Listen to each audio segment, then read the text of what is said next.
Almost 750,000 people have lost their jobs since coronavirus lockdown began. With furlough schemes soon coming to an end, a further 139,000 jobs are at risk due to planned redundancies. With uncertainty around many job sectors, it's no surprise that many workers across the country are considering changing careers, or being forced to. But a change in career is daunting. So where do you start? The first thing that I would recommend people do is really reflect on what they've enjoyed from previous roles or previous careers. So think about the type of activities they've enjoyed doing, think about whether they prefer to work individually or as part of a team, and really try and break down what are your fundamental requirements from your next career.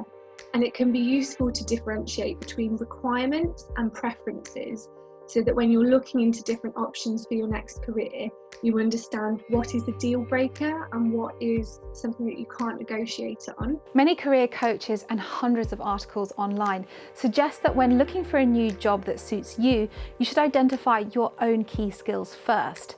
But how do you figure out what your transferable skills are? A lot of us do have transferable skills, but we don't always recognise what they are. What I would recommend doing is reflecting on your previous careers. If you can find a job description for the job that you're doing when you entered it, or even maybe just doing an online search as to what skills or what key skills are involved in the typical career that you have done.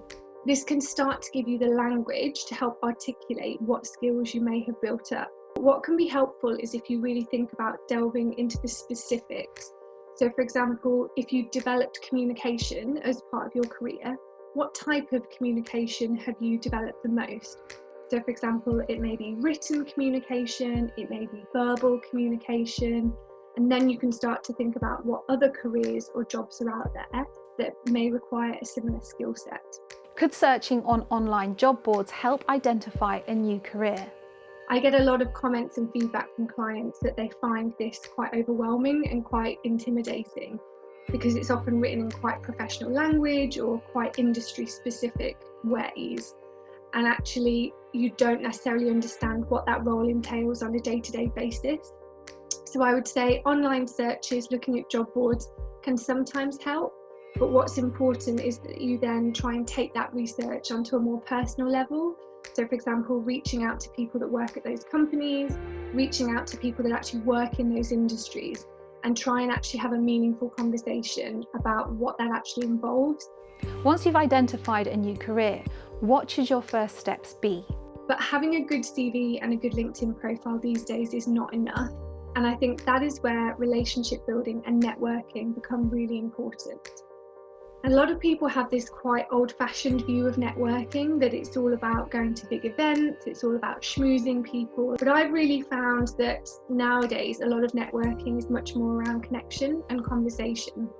So it is much more about reconnecting with old colleagues, it's about reconnecting with family and friends that you may not have spoken to for a while, or it's about asking for introductions to friends of friends or contacts of contacts to try and build up a network that way. But what if you want to stay on your career path, but know it may not be viable for the next year or so? Should you consider a temporary job change, aka a bridge job?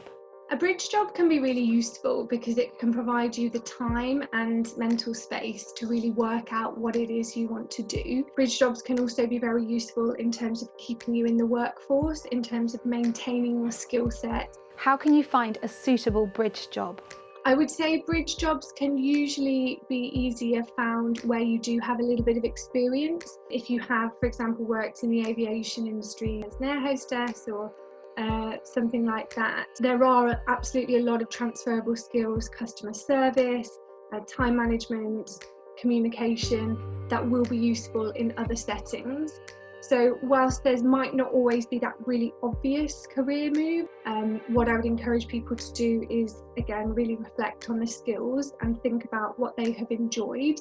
Whilst the amount of open vacancies for job seekers has fallen as the pandemic has forced many businesses to hit pause, new job opportunities will arise, and many employers have said they will be looking out for transferable skills and not just experience of an industry.